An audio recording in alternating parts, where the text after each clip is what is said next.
কই রে ইকবাল, কোথায় গেলি রে? এই তো শিবু, উপরে আছি, আয়। ও উপরে আছিস, দাঁড়া যাচ্ছি। আসলে বাইকটা রাস্তায় রাখা আছে, লক করা হয়নি। দাঁড়া, লক করে আসছি, ওয়েট কর। আচ্ছা ঠিক আছে। এ কি ভাই, তুমি একজন হিন্দুকে আমাদের বাড়ি আসতে বলছো? এ কি বলছিস বোন, শিবু আমার ছোটবেলাকার বন্ধু।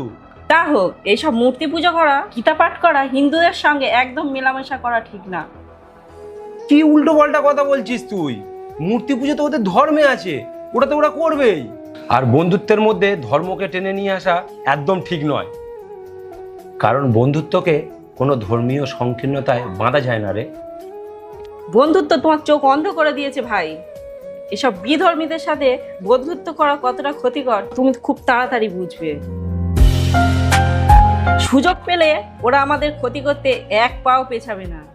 তাই নাকি? তাহলে পরীক্ষা করে দেখ। ওই তো শিবু আসছে। আচ্ছা ঠিক আছে।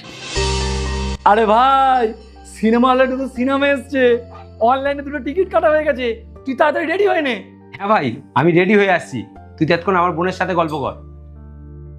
আচ্ছা ঠিক আছে, তুই তাড়াতাড়ি আয়। তারপর বলো বোন, তোমার পড়াশোনা কেমন চলছে? পড়াশোনা তো ভালোই চলছে, কিন্তু তুমি আমায় বোন বলে ডেকো না। মানে ঠিক বুঝলাম না তো। আসলে আমি তোমায় লাইক করি।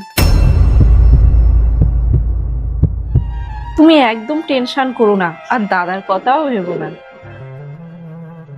দাদা কিছুই জানতে পারবে না। শোনো, ইকবাল শুধু আমার বন্ধুই নয়, ইকবাল আমার ভাইয়ের মতো। আর আমার ভাইয়ের বোন মানে তুমি আমারও বোন।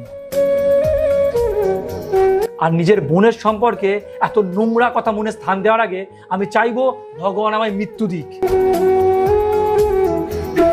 তুমি জানো ইকবাল কেন আমাদের দুজনকে একা একা কথা বলতে দিয়েছে?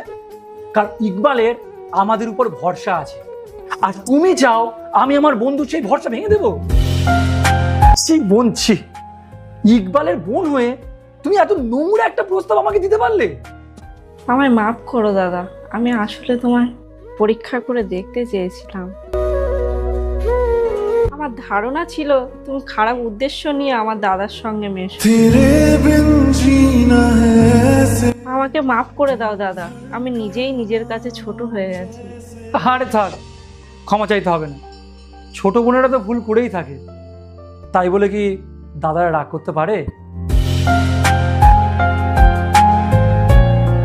এই শিবু, চল বেরিয়ে পড়ি, না হলে দেরি হয়ে যাবে।